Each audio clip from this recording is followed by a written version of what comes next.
session. In this session we are going to study about the impact diode. Impact diode, its full form is impact ionization avalanche transit time diode. They are used just as local oscillator in the transmitter and the receivers. They work in the negative resistance region. The carrier drift in the high field intensity region under the reverse bias condition.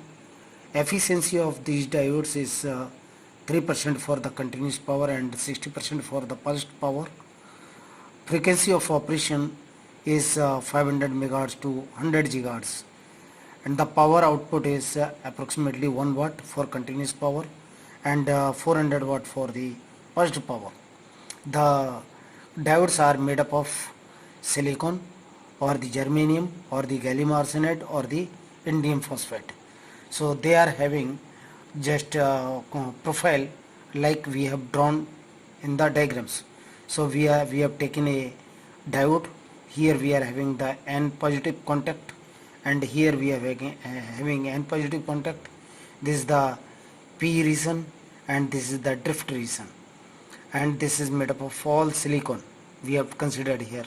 So here the field distribution is such that at the junction the field is very much high, whereas in the drift region the field is low, and that field is calculated by this formula dE by dx is equal to minus rho by epsilon s. This is Poisson's relation, and where rho is charge density, epsilon s is the semiconductor permittivity. Here the doping profile is there.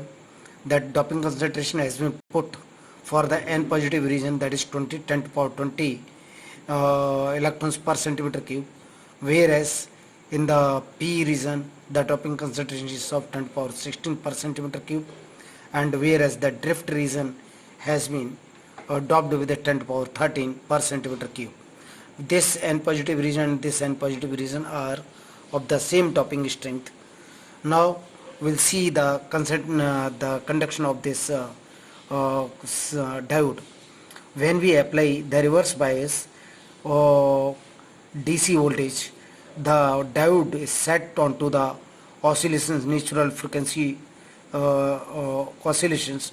So those natural frequency oscillations are of very less amount, as we have shown it here, of AC nature, and when the developed AC voltage and this applied DC voltage, when they become more than the breakdown voltage, then at the junction N positive and P junction a high amount of charge is created. We can say electrons and holes are created. Avalanche breakdown takes place.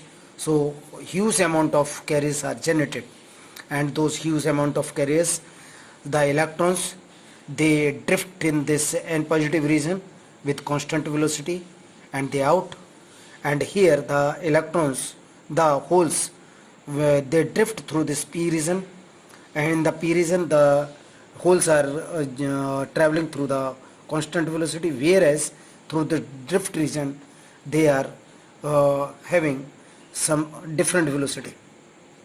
So under this high field zone, the electrons may be drifting with the different velocity, and in this low field region the charge will be drifting in the with the other velocity.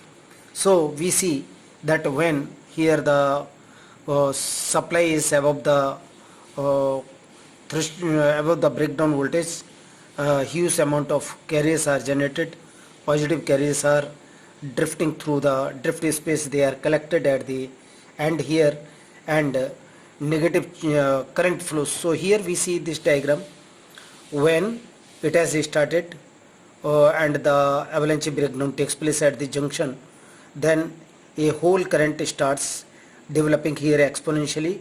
It goes up to the peak, and this is the whole current, and when this cycle AC cycle is negative, then here the breakdown voltage this applied voltage, total applied voltage goes below the threshold voltage. That's why this current is decreasing.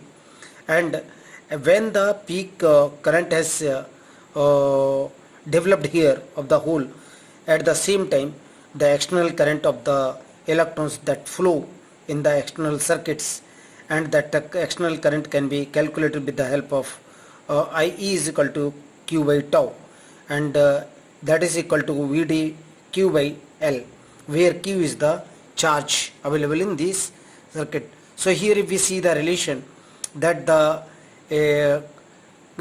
whole current which is developing from this point, initial point to this initial point, this is lagging by 90 degree. This whole current is lagging by 90 degree, whereas the peak current is lagging by 180 degree, and the electronic external current that also is lagging by 180 degree from the AC voltage, whereas from this whole current it is lagging by 90 degree.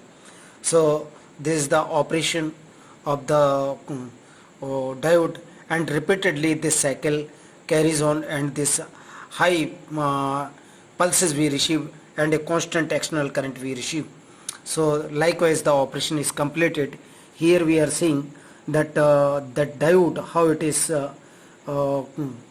it is packaged. So we are having one copper stud.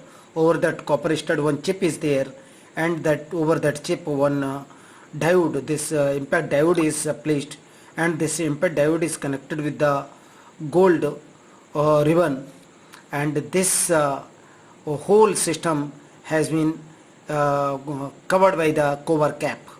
So here we see some important things, that VD, the drift velocity of the holes, that is 10 power 5 meter per second, and when the applied field is approximately, developed field is approximately 0.5 megavolt per meter. If we assume that L, effective length of the diode 2 micrometer, and the velocity is this 10 power 5 meter per second or 10 power 7 centimeter per second, that time the oscillation time period becomes, that is 20 picoseconds. So we can find out the oscillation frequency FD is equal to VD by 2L, or we can find out the velocity. So FD is equal to 1 by TD. So here we can find out the frequency of the oscillations. Thank you very much.